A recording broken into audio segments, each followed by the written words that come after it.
Welcome to Marketing, Management, and Money. I'm your host, Brian Murray. I'm your host, Ryan Owens. This is the podcast where we talk about all things small business. Want to make you successful? Share a little insight, share a little humor, have a good time.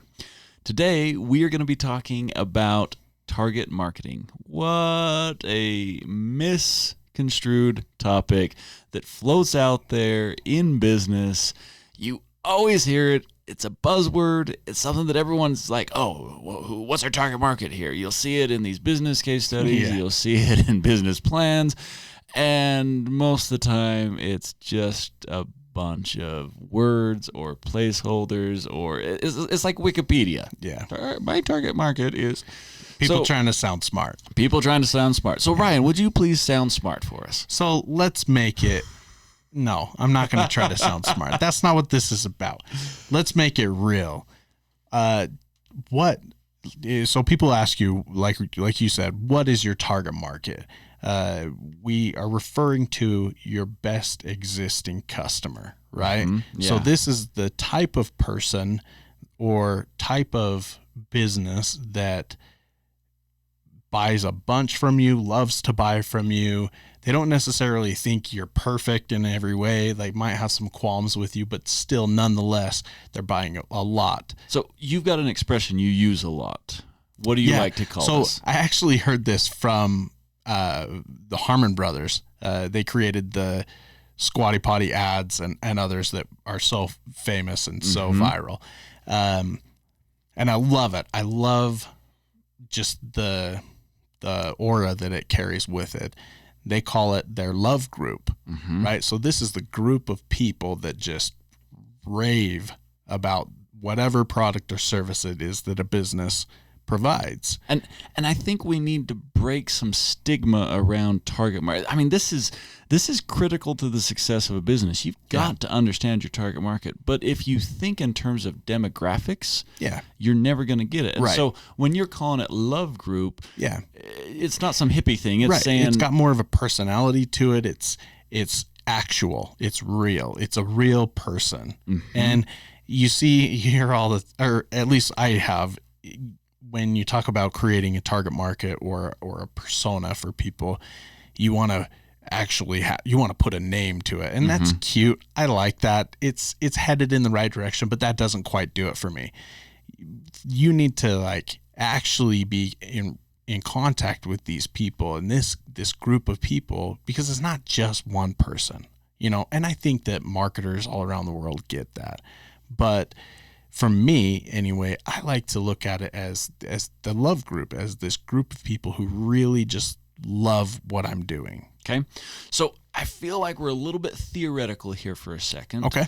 Let's bring it into some action steps of what our listeners can do. I mean, we've told them, there's so many problems here, and then, but what do they do to really get into who their target market is, who their love group is? What are the action steps they should be taking? Okay, so as a small business, as an established small business, you have a couple of advantages over the startups. Yeah, over an entrepreneur that's just getting started.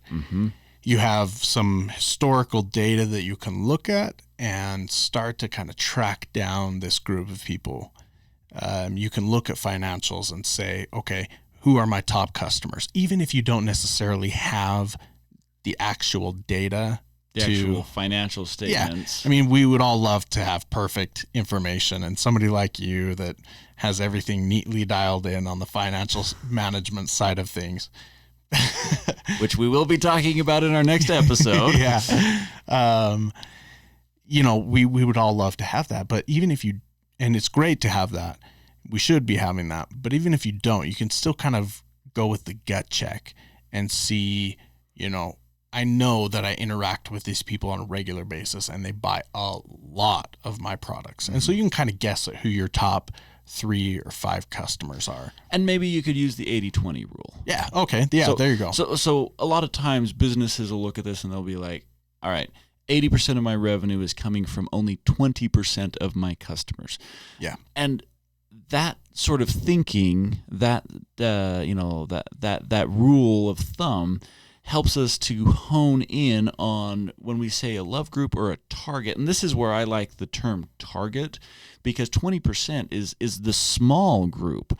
I'm not trying to identify 100% of my customers. I'm really trying to hone in on this target group. And so if I'm saying, okay, where's the bulk of my revenue coming from, and who are those top customers, and now I got to get to understand them. I got to get to understand why they love what I do. Yeah, and so the option, or not the option, but the benefit that entrepreneurs who are just getting started have is, if you look at like a product life cycle, you have the early adopters, right? People that are on the ground floor, like before something's even they want it. They're lining up around the block. Yeah. So as an entrepreneur who's just getting started, is out talking about these things, can kind of look for those people that are like, whoa, hey, where do I sign up? Can I give you my money right now? Can I actually buy? Where is this? How do I get this? Like, you kind of want to grab onto that person a little bit and say, yeah, stick with me here. Let's kind of pick your brain. Yeah, you know? Let me learn why you are so excited about this. Exactly. So best existing customer is something you can kind of uncover, discover in multiple ways, right? Now, are we talking startups still? Because when you're saying best existing customer, where are you going with this? So coming back to the target market, right? Your love group or your best existing customer, whether that's an entrepreneur or a small business that's already established, you can uncover those things in multiple ways. Okay. Depending on, you know, what you have available to you. What I'm getting at is that it's not necessarily one hard and fast way, one rigid process that you have to go through in order to come up with this best existing customer. Yes. Right. And so utilize the resources that you have available to you is kind of what I'm getting at. Okay. So once you have kind of wrapped your head around your best existing customer, who this group might be, your love group, your early adopters, whatever you want to call it, once you've kind of wrapped your head around that, the next question is, what do you do with that? How do you use that information? Really like to do is I like to start to look for common characteristics that are going to help me make better decisions to kind of target this group. One of the mistakes that I see is people start going to demographics. Yeah. So, you know, I've got this best customer, and they happen to be, you know, a man, and he's 42 years old, and he has a household income of $80,000. And therefore, I need to sell to men who are, you know, between ages of 40 and 50 and have household incomes of $80,000 to $100,000. And I'm like, that's all demographic information. That's really not very telling. So what I'm looking for is I'm looking for characteristics. I'm not as interested in like your age, more I'm interested in your lifestyle, your interests, what you spend your time on, what you care about. And so perhaps this man, he might be into fly fishing, and I might have a 17-year-old who is also into fly fishing, and they can both be in my target market, and it's not because of their age. It's because of their joint interest in, you know, this particular sport or this particular activity. Yeah. And so I'm looking for these characteristics, and the only way that I'm going to get to these characteristics is to take the time to develop a relationship with them. Yeah, exactly. And I was just gonna mention that so I asked the question, how do you use this information? I think you made an important shift in the conversation where you pulled it back, because that definitely is the vital information that you want to know. And that's kind of what I was alluding to. I probably didn't do the best job of explaining to it. You know, this isn't necessarily something you're going to have on paper. The demographics, you're not going to have, you can write John, or you can give this profile on a piece of paper a name. But that's not really effective. What's effective, like you're talking about, is getting to know these people, connecting with these people. And so once you've identified your top 2 or 3 customers, spend some time with them. Holy crap, what a novel concept. You know what I mean? Reach out to these people and say, hey, you know, we really appreciate you having been so involved with our company, connecting with us and purchasing with us from so long. We just want to express our appreciation and, you know, do some things to get to know you a little bit better, to see what else we can offer you, to see how we can better serve you. So it really becomes a conversation where there's benefit on both sides, right? You can reach out and build that relationship, but also receive the information that you need. And this is where it's really key that we're targeting, because Yes. if I start building the relationship with people that are outside of my love group, if I start building this relationship with people who are not my top buyers, they're going to skew the direction. So I've got a core group that they love what I do. They want me to produce more of it. They want to buy from me. And if I start asking everyone else their opinion, they're not the love group. They're kind of on the fringe. They're the ones that are just like, I'm okay, but what I really want is this. And then all of a sudden I'm starting to pull away, and my core group is now getting offended.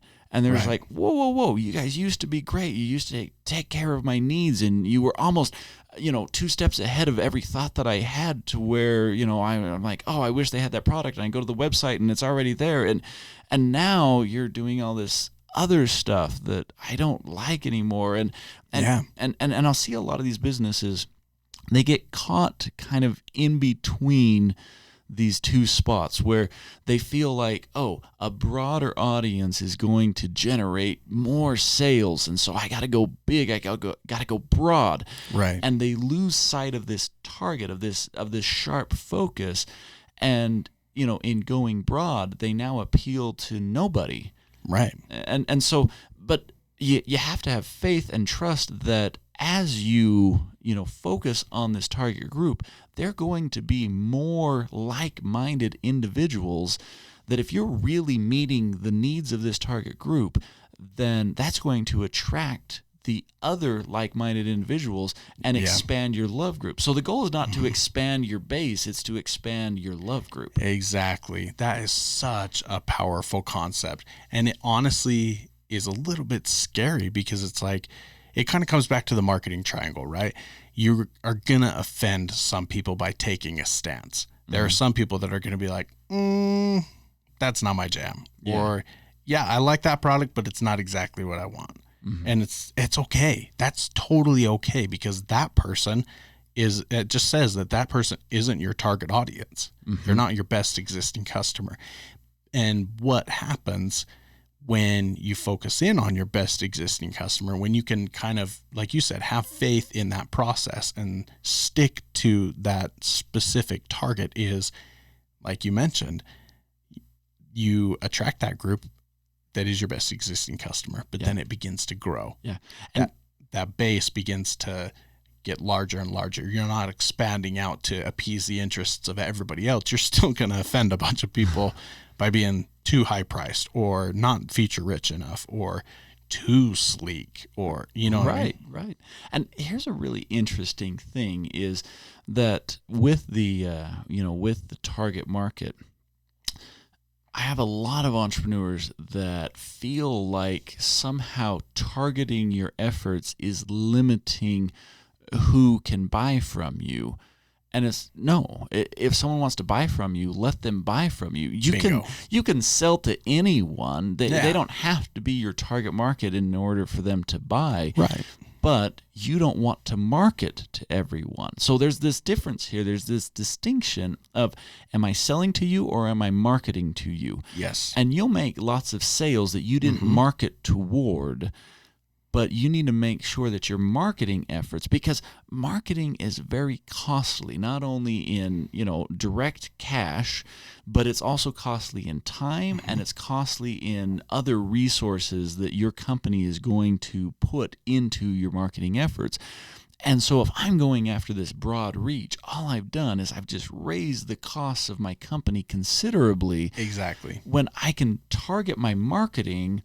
But if I'm targeting people who are interested in retro design with a splash of technology put into it, and someone who is completely not tech savvy and not into a trendy design still wants to buy my product, I sell it to them. Exactly. It doesn't stop me from doing anything. Exactly. So if we go back to the 80-20 rule, you're focusing on that 20%, or at least some of those in your 20% become your best existing customers, but there's still that 80%, right? Mm-hmm. You're still selling to those people because they do support your the cash flow and health of your business. Mm-hmm. Yeah. So when we talked about building the relationships, I wanted to jump back on a piece that I think is really important, and I see a lot of people use this to try and get information about their target market, and that's the survey. Yeah. What are your thoughts on surveys? Oh, man. Just by that reaction, you can tell I love surveys are the absolute when it comes to. I wish people gathering could see your face right now because the BS-o-meter is going off, man. You don't believe me? No. So, man, are surveys bad? Are surveys bad? That's what I was just gonna say. Surveys have their place, right? Okay, they're not bad. Okay, but can I build a relationship with the survey? Oh gosh, no. No. I'm going to say no. Maybe some obscure way one of our listeners is going to write in and be like, "No, I love the survey, and this is why you're demonizing the survey."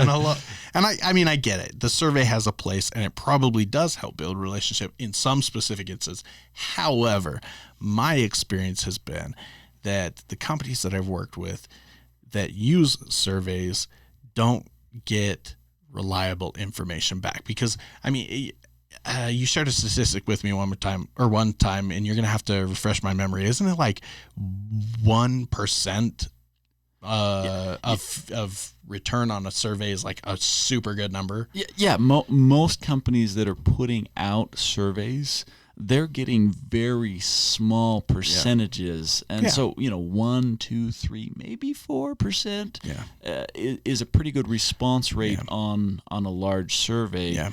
There are techniques you can do to get above that, but still, your small business, they're probably getting pretty small response rates. Yeah. So one thing that I like to think of in regard to surveys is I get asked all the time to take surveys, whether that's when I call in because my wife canceled my bank card and I had to get a new one, and they're like, "Hey, take a survey."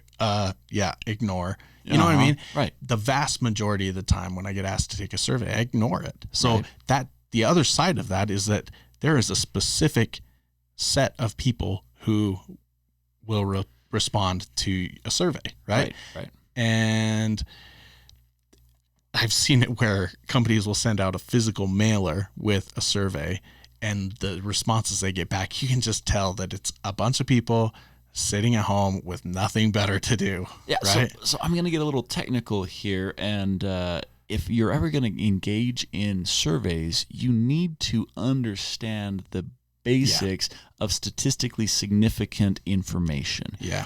And, there are certain sample sizes that you have to have. There's certain, a spread of sources and samples. You can't just go to the low-hanging fruit, grab that information, and expect it to be representative. Yeah. The other thing to keep in mind is, as we're looking at this, again, we don't necessarily want to get too heavily weighted on people that are outside of our target group. So if I've got an email list of 500 people, and in that email list, only 100 of them are within my best existing customer, that top, 20% that are generating 80% of the revenue, but I'm sending the survey out to everybody, I'm getting response from people that are outside of my love group that are now skewing the data one way or another. And so I got to watch for things like that. Yeah. So I want to pull it back a little bit because you totally got me ranting about surveys and how amazing they are. And then I feel like you kind of ran with that as well. So let's pull it back to what the purpose of this is. So surveys have their place. They don't necessarily build a relationship. Okay. right? So where that's the point of building a relationship with our best existing customers, what other things do we need to watch out for? I mean, I think we can all think of things to do to build relationships with our best existing customers, but what are some other mistakes that people should be looking out for in trying to, quote unquote, build that relationship? So things that are coming to my mind is short-term focus is not the way to go. Relationships, it's a long-term focus. Yeah. You've got to be genuine and authentic. Yeah. You know, we've all had that person who's fishing, and you know, you don't appreciate it. You don't want someone who's coming and fishing, and you can tell that they want you to say certain canned responses. Yeah. You know, they show up with a clipboard. Yeah. They're doing a survey. I'm just kidding. You said no more talking to Sorry.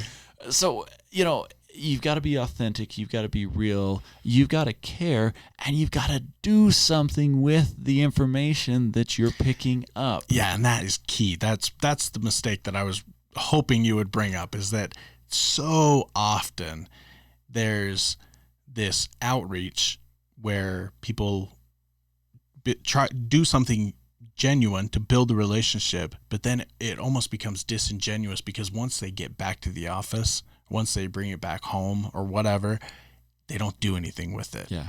And then their customer's like, wait, I thought we were like going somewhere here. Yeah. You know what I mean? Yeah, you took 20 minutes of my time. Yeah. I shared all this information, and come to find out you did nothing with it. Yeah. I'm not talking to you next time, or I'm not going to be honest with you. Yeah. So even if your best existing customers buy a lot from you, regardless of your quirks and flaws, be genuine, right? I think that that's really what this boils down to, is when you need to, A, figure out who your best existing customers are through whatever means you have available to you. B, start to understand what characteristics they possess and how to reach them, the best means of reaching them. And then C, once you do reach out to them in whatever fashion that is, be genuine. Yeah. Let me just wrap up with something that actually happened to my wife and I recently. There's a new restaurant in town, and we wanted to go check it out.